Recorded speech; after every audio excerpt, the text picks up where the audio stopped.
మీ మోకాల నొప్పులకు ఎటువంటి సర్జరీ లేకుండా ఎపియాన్ పెయిన్ క్లినిక్ అందిస్తున్న అత్యాధునిక చికిత్స. So men and women sexual లైఫ్లో ఉమెన్ సాటిస్ఫాక్షన్కి ఎంత ప్రయారిటీ అనేది ఇస్తున్నారు ప్రజెంట్ మెన్స్ అనేది? అది మెన్ తప్పు కాదు, అది ఉమెన్ షుడ్ బి రెస్పాన్సిబుల్. చాలాసార్లు నేను చూశాను, if not 100%, at least 70% women do not communicate. తనకి ఏం కావాలో తను కమ్యూనికేట్ చేయలేదు, చెప్పదు. Whether she's got an orgasm or not, whether she satisfied or not, or whether she's happy or not, she never speaks. And అంటే చెప్తే వాళ్ళు కూడా ఎట్లా తీసుకుంటారు అనే మొహమాటం ఉన్నప్పుడు నోరు మూసుకోవాలి. మరి ఇంక అందులో ఉనికిడేది? You are an individual, he is an individual. ఇండివిజువల్గా మీరు టుగెదర్గా ఒక రిలేషన్షిప్లో ట్రావెల్ అవుతున్నప్పుడు ఇద్దరికీ ఆ మాట్లాడుకునే స్పేసు, ఓపెన్నెస్, కమ్యూనికేషన్, ట్రాన్స్పరెన్సీ ఉండాలి. నువ్వు నీ ట్రాన్స్పరెన్సీని తొక్కేసుకుని పార్ట్నర్ ఏమనుకుంటాడో అనుకుంటే తప్పు కదా. చాలాసార్లు కమ్యూనికేషనే ప్రాబ్లం. కమ్యూనికేట్ చేస్తే పాజిటివ్గా తీసుకునే పార్ట్నర్స్ ఉంటారు. ఓకే, డిప్రెస్ అయిపోయి వాళ్ళు డాక్టర్స్ దగ్గరికి వెళ్ళిపోయి I'm not able to perform అని ఇంకా పర్ఫార్మెన్స్ పడిపోయే వాళ్ళు కూడా ఉంటారు. But that number is lesser. And నువ్వు ఎట్లా కమ్యూనికేట్ చేస్తున్నావు అనేది నువ్వు సరిగ్గా చెప్పగలగాలి. యోర్ ఫాల్ట్ అని చెప్తే ఎవరైనా ఒఫెన్సివ్గా ఫీల్ అవుతారు. Let's do it this way అన్నది చెప్తే వేరే రకంగా ఉంటుంది. I would want some more time అని అంటే వేరే రకంగా ఉంటుంది.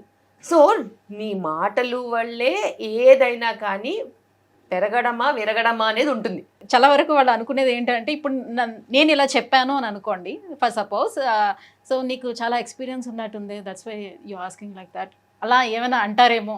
సో ఈ రకంగా తీసుకుంటే నేను ఏం ఇంకెందుకు మరి అలాంటప్పుడు ఆ పార్ట్నర్తో బతకడం ఎందుకు చెప్పు? ఈ మాత్రం కూడా కమ్యూనికేట్ చెయ్యలేకపోతే there is no use of a long term relationship. Okay, and it is never about your words which are going to be interpreted. Okay, interpretation అనేది నీ బిహేవియర్ వల్ల కూడా వస్తుంది, నీ ఇంటిమసీ వల్ల కూడా వస్తుంది, నీ మాటల వల్ల కూడా వస్తుంది, నీ అట్మాస్ఫియర్ వల్ల కూడా వస్తుంది. A very loving, caring couple would never talk such extreme things. Only a sadist will talk like that. So అట్లాంటి సాడిస్ట్ గారితో ఉండాల్సిన అవసరం కూడా లేదు. అంత చెడ్డగా నీ గురించి మాట్లాడినోళ్ళు పట్టుకుని ఊగులాడాల్సిన అవసరం అసలుకే లేదు.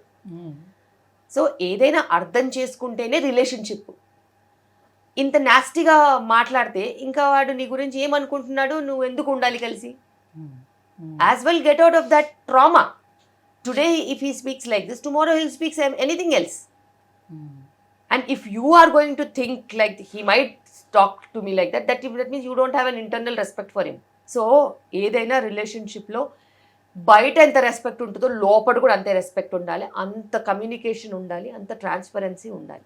లేకపోతే there is no point in even staying together. భార్యాభర్తలు విడిపోవటానికి కొన్ని రీజన్స్ చెప్తూ ఉంటారు. సో బిఫోర్ మ్యారేజ్ తను ఉన్నట్టుగా, అంటే ఒకవేళ లవ్ చేసుకుంటే బిఫోర్ మ్యారేజ్ ఉన్నట్టుగా, లేదు అంటే మ్యారేజ్ స్టార్టింగ్లో ఉన్న విధంగా తర్వాత పిల్లలు పుట్టిన తర్వాత ఉండటం లేదు. సో అది ఎలాంటి కండిషన్లో అయినా కావచ్చు, లైక్ తన లవ్ని ఎక్స్ప్రెస్ చేసే విధానంలో కావచ్చు, లేదంటే సెక్షువల్ లైఫ్లో కావచ్చు. సో ఇలాంటివన్నీ కూడా నాకు డిఫరెన్సెస్ కనిపిస్తున్నాయి కాబట్టి మేము ఉండలేకపోతున్నాం, మాకు చాలా డిఫరెన్సెస్ వచ్చాయని చెప్తూ ఉంటారు.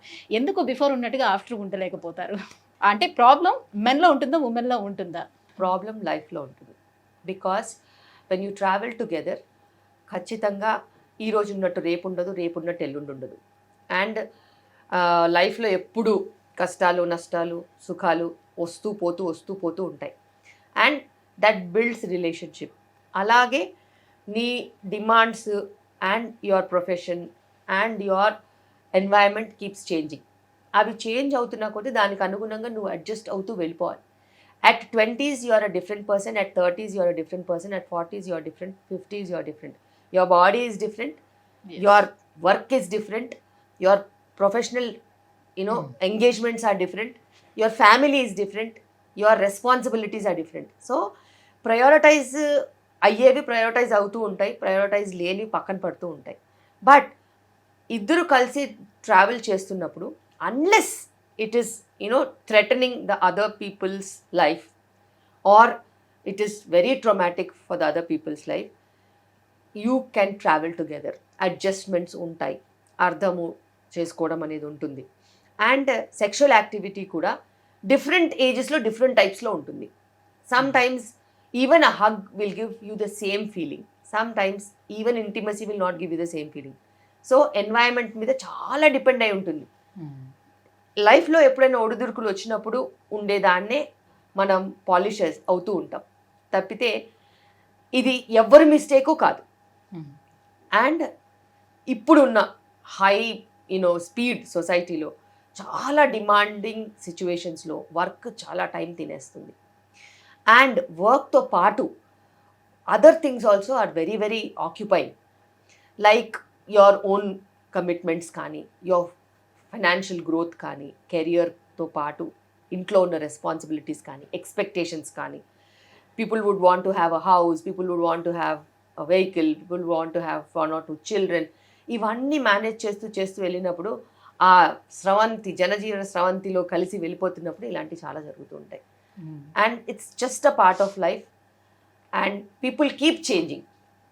లవ్కి డెఫినేషన్ మారుతూ వెళ్తూ ఉంటుంది. సో ఇప్పుడు చాలా రిలేషన్షిప్స్ అన్నీ కూడా మాక్సిమం బ్రేక్ అవుతూ అలా వెళ్తున్నటువంటి ఈ రిలేషన్షిప్స్ని చూసి సో చాలామంది ఏంటంటే జస్ట్ లివింగ్ టుగెదర్ రిలేషన్షిప్ వచ్చేద్దాం, మ్యారేజెస్ ఇవన్నీ ఎందుకు, తర్వాత మళ్ళీ డివోర్స్ ఇవన్నీ తలకాయ నొప్పులన్నీ ఎందుకు, సో లివింగ్ టుగెదర్లో ఉందాం అండ్ ఫైనాన్షియల్ ఫ్రీడమ్ కూడా మనకి పోతుంది అండ్ ఆ కంపాటబిలిటీ ఉండదు. సో ఇవన్నీ ఆలోచిస్తూ ఉంటారు. సో కొద్ది రోజులు పోయిన తర్వాత ఈ మ్యారేజ్ అనే వర్డ్ కూడా ఇంకా ఉండదంటారా? అసలు ఇలాంటి రిలేషన్షిప్స్ ఏమైనా ఉంటాయా, లేకపోతే ఈ లివింగ్ టుగెదర్ వెళ్తాయి అంటారా? చూస్తూ ఉంటుంటే ఏమనిపిస్తుంది? బేసిక్గా కుటుంబ వ్యవస్థ, మ్యారేజెస్ ఇవన్నీ కూడా చాలా చాలా చాలా కోట్ల సంవత్సరాల నుంచి ఉన్నాయి. ఆది మానవులు అప్పుడు కూడా ఉన్నారు, ఇప్పుడు కూడా లోకంలో ఉన్నారు. Who just behave like stray dogs. They can be stray dogs anywhere. అయితే కుటుంబ వ్యవస్థ అనేది చాలా స్ట్రాంగ్, చాలా చాలా స్ట్రాంగ్. అది చాలా కంట్రీస్లో కూడా ఇప్పటికీ నిలబడింది. అండ్ ఒక వ్యవస్థ ఏదైతే మనుగడ ఎప్పటి నుంచో ఉందో దాన్ని ఎవరు బ్రేక్ చేయలేరు. టెంపరీగా ఎవరైనా బ్రేక్ చేయాలని చూసినా కానీ వాళ్ళు త్వరగానే రియలైజ్ అవుతారు, అయ్యో ఇలా మనం చేయలేదని. వాళ్ళు చూపించిన దారిని అబ్బో అనుకునే వాళ్ళే చీ అని తర్వాత అనుకుంటారు. సో బేసిక్గా it's all about society. And society ఎలా వర్క్ చేస్తుంది అనేది ఎప్పుడూ చేంజ్ అవుతూనే ఉంటుంది. ఈ రోజు లాగా రేపటిలాగా ఇది బెటర్ అంటారా, అది బెటర్ అంటారు? లివింగ్ టుగెదర్ బెటర్గా ఉంటుందా, లేకపోతే మ్యారేజ్ లైఫే బెటర్గా ఉంటుందా? ఏది కరెక్ట్ వే? సేఫ్టీ కూడా చూసుకోవాలి కదా. If there is no relationship covering your entire emotional and physical attachments, then what is the security? So చాలామంది అనుకుంటారు ఓకే లివింగ్లో బాగుంటుంది అనేసి. బాగుంటుండొచ్చు ఎప్పటి వరకు, సెక్యూరిటీ అనేది ఎప్పటి వరకు ఉంటుంది? వాళ్ళిద్దరు కలిసినంత వరకు అంతే. ఆ తర్వాత ఇంకొక పార్ట్నర్ దొరికారని ఒకరు వెళ్ళిపోతే వీళ్ళ పరిస్థితి ఏంటి?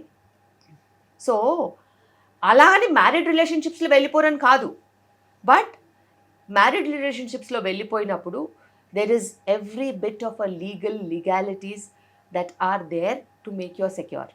రెస్పాన్సిబిలిటీ అనేది ఉంటుంది. There is entire family system that governs you, that protects you.